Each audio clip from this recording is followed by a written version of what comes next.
x equal to काय केलं आहे आता आपण इथे ORD आपण कॅरेक्टर लिहिला सपोज कंप्लीट देन कंप्लीट केलं.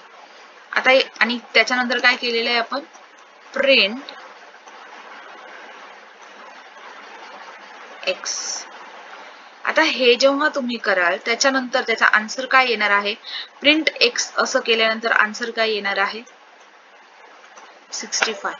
आता जर या ORD च्या ऐवजी मी इथे A असं केलं असतं तर आन्सर काय आलं असतं 97. कळतंय म्हणजे आस्की व्हॅल्यू A ची आस्की व्हॅल्यू आली असती. कळतंय हे. आता त्याचा सिंटॅक्स काय आहे सिंटॅक्स आहे ORD काय आहे सिंटॅक्स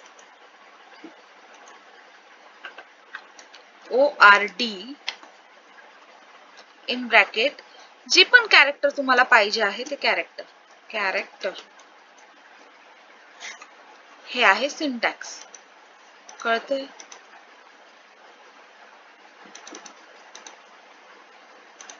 सेकंड ओके हे आहे त्याचा सिंटॅक्स. आता ते बघितलं. आता तुम्ही म्हणाल मॅडम एवढं नाही करायचं एवढे 2 लाईन का बरं लिहायचे आम्हाला इझी मध्ये लिहायचंय. मग आता कसं लिहिणार मग इझी मध्ये जर लिहायचं असेल तर हे बघा आता आपण इथे असं लिहिलेलं आहे तर आता आपल्याला डायरेक्ट इझी मध्ये जर लिहायचंच असेल तर कसं लिहायचं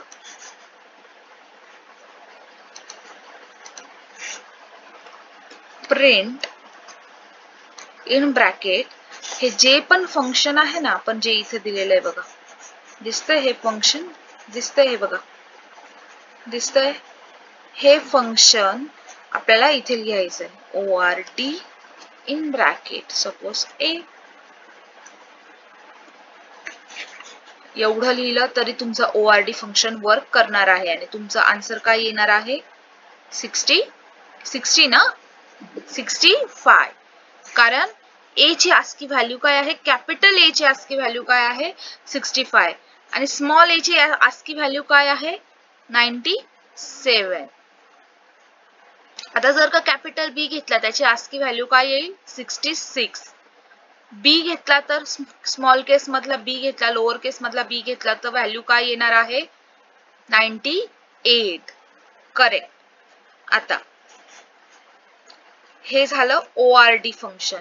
आता CHR फंक्शन काय आहे CHR फंक्शन एक्झॅक्टली अपोजिट आहे ORD फंक्शनच्या एक्झॅक्टली अपोजिट आहे. आता इथे ORD फंक्शन काय करतंय कॅरेक्टर घेतंय पण CHR फंक्शन काय घेतंय तुमची आस्की व्हॅल्यू घेतंय आणि त्याच्यावरून ते काय देतंय कॅरेक्टर. आता CHR फंक्शन काय रिटर्न करणार आहे it returns a string representing a character.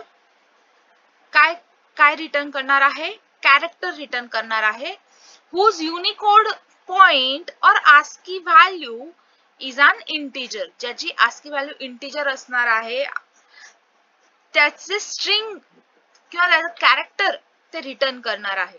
काय सिंटॅक्स आहे सेम सिंटॅक्स आहे ORDचा जो सिंटॅक्स होता सेम सिंटॅक्स आहे फक्त तुम्हाला त्याचं फंक्शन नेम आहे ते चेंज करायचं आहे. काय आहे CHR इन ब्रॅकेट num. आता इथे num का घेतलंय आता हे बघा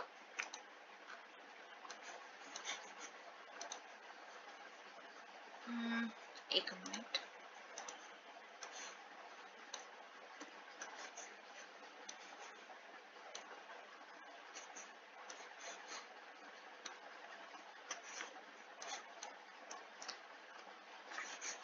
आता आपण इथे काय घेतलं होतं ORD. आता मला CHR लिहायचंय कसं मी काय लिहिणार CHR. आता आपण इथं कॅरेक्टर देत होतो आता इथं आपल्याला काय द्यावं लागणार आहे व्हॅल्यू किंवा नम म्हणजे आपली व्हॅल्यूज असणार आहे ती तुम्ही इथे ऍज अ व्हॅल्यू असंही लिहू शकता.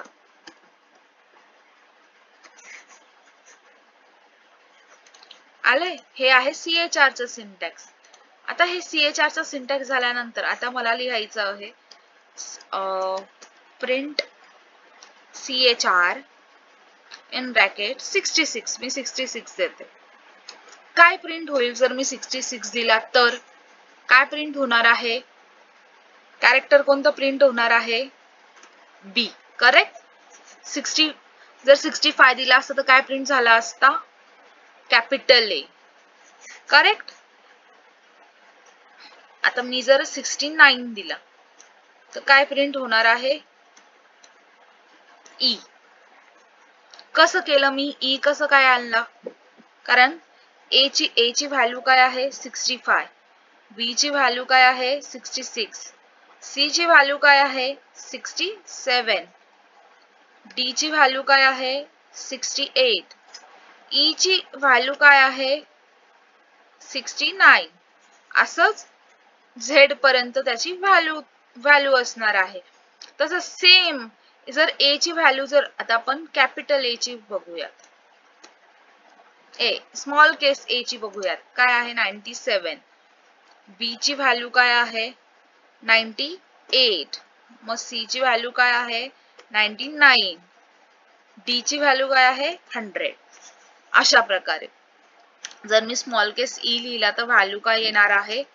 101. असं स्मॉल झेड पर्यंत हे व्हॅल्यू 1 ने वाढत जाणार आहे. हे झालंय. आता इथे तुम्ही आता मी 79 लिहिलं. 79 ला काय आहे? मी तर कॅरची व्हॅल्यू 79 घेतली.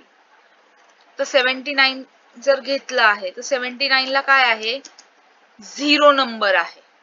0 नंबर आहे. 0 नंबर आहे. 97 घेतलं तर काय नंबर असणार आहे? ए नंबर आहे. हे झालं CHR फंक्शन.